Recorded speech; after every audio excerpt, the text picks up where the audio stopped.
ডালের ভর্তা বানানো হচ্ছে। আলুর ভর্তা আর ডালের ভর্তা, এটা হচ্ছে আলুর ভর্তা।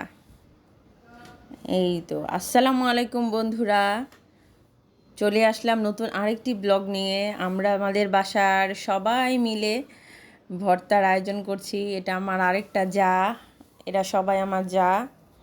আমরা সবাই মিলে ভর্তার একটা ছোটোখাটো খুদে ভাত আর ভর্তার আয়োজন করেছি। আজ শুক্রবার, সবাইকে জুম্মা মোবারক। শুক্রবার সকালে খুদে ভাত ভর্তা, সবাই বাসায় থাকবে, তার জন্য এই আয়োজন আজকে।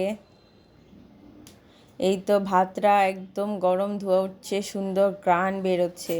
আর এই তো ডালের ভর্তার জন্য মাখা হচ্ছে শুকনা মরিচ। শুকনা মরিচটা মানে তেলের মধ্যে টেলে নিয়েছে। ধনে পাতা, পেঁয়াজ কুচি, লবণ দিয়ে একটু মেখে নিচ্ছে। সুন্দর একটা ঘ্রাণ, ধনে পাতার সুন্দর একটা ঘ্রাণ বের হয়েছে। এই তো ডালগুলি সিদ্ধ করা হয়েছে। এখন এই সিদ্ধ ডালটা সব মশলা দিয়ে মাখা হবে ডালের ভর্তা। আজকে আমাদের এখানে প্রায় ডালের ভর্তা, আলুর ভর্তা, কালিজিরার ভর্তা।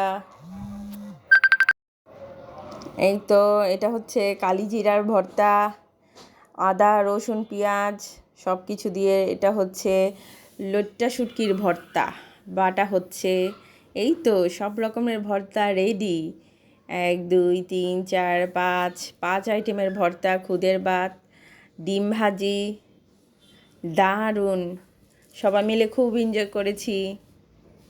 এই তো হৃদা রায়া খাচ্ছে, দেখো রায়ার নাচ খেতে বসে। এই তো ঠিক আছে, তাহলে আল্লাহ হাফেজ বন্ধুরা।